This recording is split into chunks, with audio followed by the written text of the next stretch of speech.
Hello, welcome to this very important episode. Bu is all you need. We're going to talk about the Bu, the box users, the basic element of the interface, which are the buttons, the sliders, the slider 2, the selector, and the Bu text.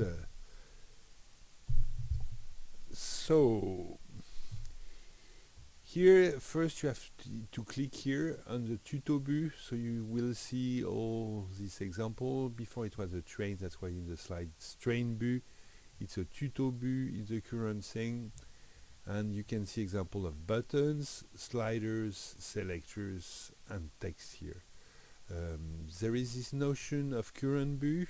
When you click on a Bu, let's click on the slider, you see here that there is a violet rectangle, and that means it will get the keyboard. For example, plus, minus, and you can move, you can navigate using the arrow key. Which, this is what I'm doing now: right, left, down, up, left, down, and so on. So it's very useful because sometimes you're not sure you have always a mouse. Things happen in production. So buttons, there is two versions of the button. There is several, but there is on-off, which can be on and off, as the name is, or there is another version which is exactly the same thing, but it's a checkbox. On and off. You can also click on the text. You don't need to be just like on this small area here. You can click anywhere; it will work. For the developers, these are Boolean, or it can be an integer. We'll see. There is trigger. Trigger just triggers something, a function. And some can have a confirmation. So confirmation disappear, and then you click on no or yes, depending on what you do.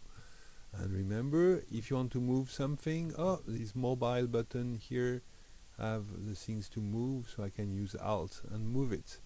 And I'm going to move it to here, and see, I can still use it. All the trick buttons don't have this effects. This was just to make it obvious for you, but usually they just trigger what they have to trigger. If you want to see the star menu, because every Bu can have a star menu, you just how do we call it? We quick drag out. So you click and you drag out. You have half a second to do this. So here I see I can do min or max. On the checkbox, so this one is a Boolean, I can click and I can do true or false. That's it for button. Sliders are a little richer because they're a little more fine. They always triggers slide a star menu when you click on it, and the top and the ID usually it's like you will see, but usually you go at the top, and the top will make the slider here in an angle. You change the way, so you can be more precise. The more you go away, the more precise you are. If you go to this internal, to the E here, you go to the original value back. So I have changed nothing. So it's nice because you can go change something and say, oh no, I don't want it. And in between, it go from the previous value to the current one.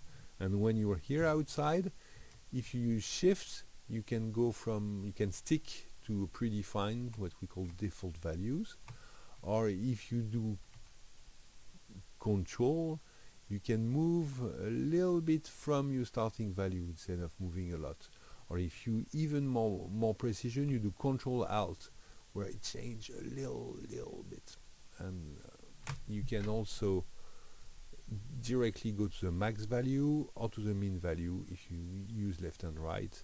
You can go to a dialog. I don't know if the dialog show up in the video, we'll see that later, but it's a traditional Windows dialog.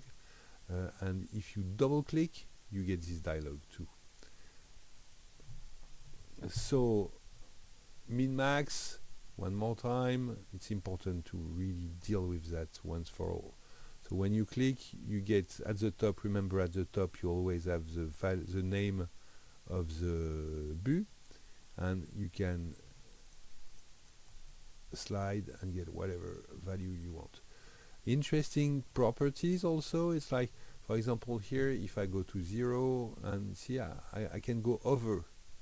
It depends. Some sliders are limited, some are not. but that's a way to go under, or here I force it to 1. See, min max, you don't think anymore. You just click, go right, click, go left. That's it. But I can go here and force the maximum.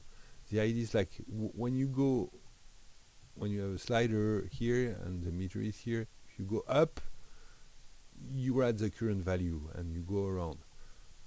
Min, max, but the idea when you want to slide, it's to go up, and depending what the value, the slide, the quarter of a circle you see here will be presented at a different position. The current value is always vertical. Go vertical. And here, for example, this one represents a gamma, so you can see that the representation is a little bit different, but it's exactly the same thing. And when a slider is your current slider, remember, you always have this rectangle. You can use the arrow key to navigate, and then you can use a lot of combination. You can use plus or minus to change a little bit. Star or divide will divide by 2, multiply by 2, so it's for big change. And you see here I'm like forcing the value a lot. You can enter to go to the inverse value.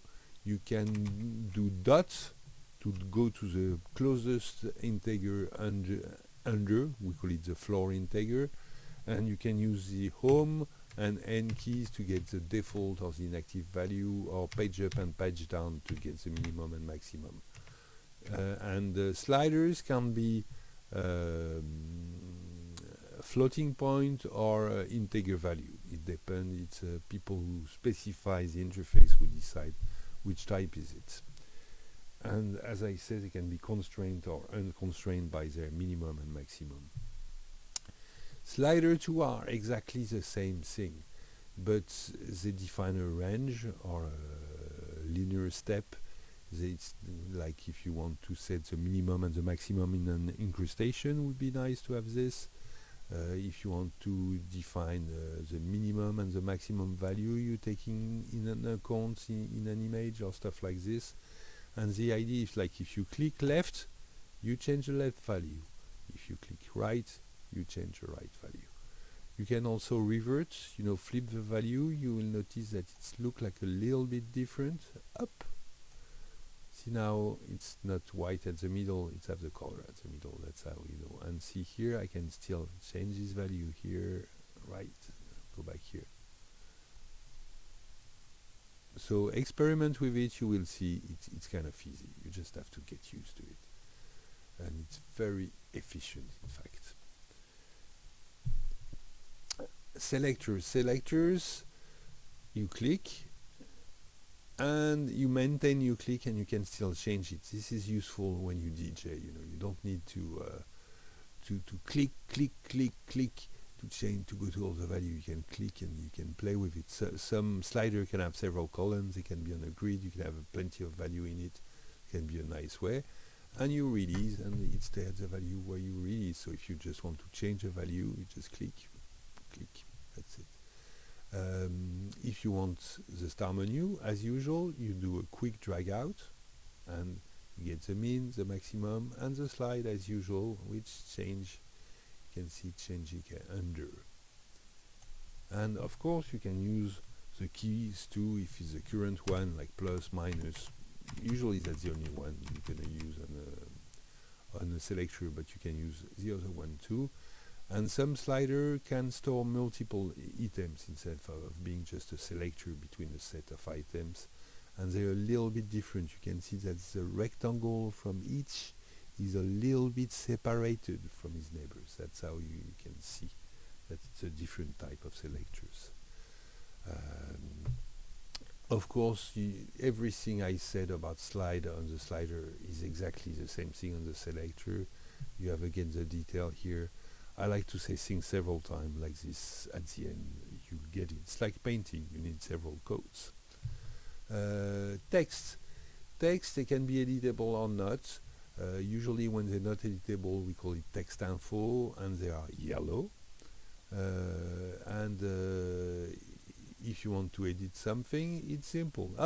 It became also the current one. I can move with the arrow.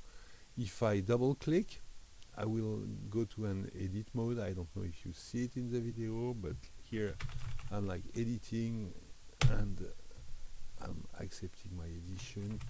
Some can be on several lines. We'll make all that better one day, but right now they're functional, they work well. If you need to access the star menu, same thing, quick drag out. So I'm going to click and go out and see, I can know it's edited. But there is not a lot right now of things, but we'll add copy and paste that you can do other ways.